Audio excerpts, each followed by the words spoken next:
if there's anything that I want you all to know, it's that recovery is possible. And even if you've been in recovery for what seems like such an incredibly long time, you can get to a healthier you, mentally, physically, whatever it takes, whatever you need, you can get there. Everyone has fight in them, and you can recover. You don't have to say that things will be better in 2 months, I promise. You don't have to say that, I'll be at this weight in a year, or next year at this time, we'll be on vacation together and I'll be able to eat whatever I want. Or, you don't have to set little deadlines. You don't have to tell them that you're working towards a particular goal. They're not your counselor and they shouldn't be. But as long as you can say, and I hope that things will be better soon, you're letting them know that you also hope that things will be better soon, because in their head that's what they're saying each and every day, probably multiple times a day. And stating that hope is just as important as having it.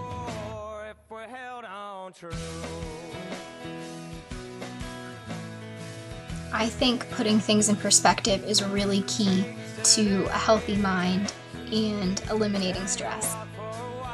Don't harm yourself by restricting or binging or purging or cutting or harming yourself and your body in any way, because it's the only body you have. It's the only body you're ever going to have, and it's important to keep it healthy and keep it functioning, and you can appreciate your body by not harming it. If you can't do any of the other things, at least don't harm it. There's no reason that you can't enjoy summer, and there's no reason that you can't enjoy wearing whatever it is that you want to wear. The only thing stopping you is you. And even though it might feel that there are other things stopping you, societal or social or any other kind of thing that you might feel is negative and a circumstance, at the heart of everything, really, it's you that are holding yourself back. And I think it's important to keep that in mind when you're thinking about wanting to move away from your comfort zone or try something new, or, let the scars show that you may have. And if you have scars in other ways that are more figurative than physical, this applies too. I mean, you don't have to be so concerned about what shows. It's more about what you feel and doing what you want to do and enjoying life and living every moment to the fullest.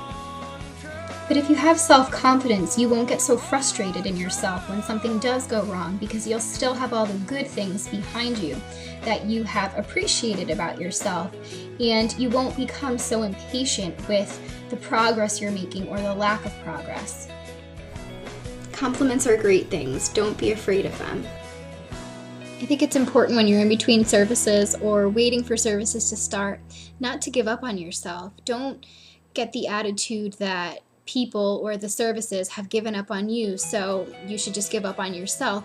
In fact, the complete opposite is true. If you don't have anything else going for you, you are all you've got, and you need to give it your all, because there's nothing more important than your life and your health. Use your voice. If you feel you're being treated unfairly, or if you are desperate for help but simply cannot get the help you need due to insurance denials or simply just how much money you make, keep Googling and keep calling places and explain your situation and see where they can direct you, and try to get help, because there is help out there.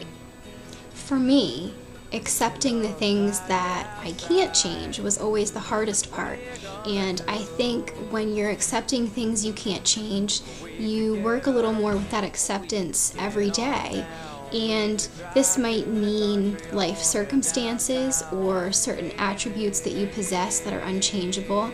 It might mean certain traumas or abuses that you've experienced in your past.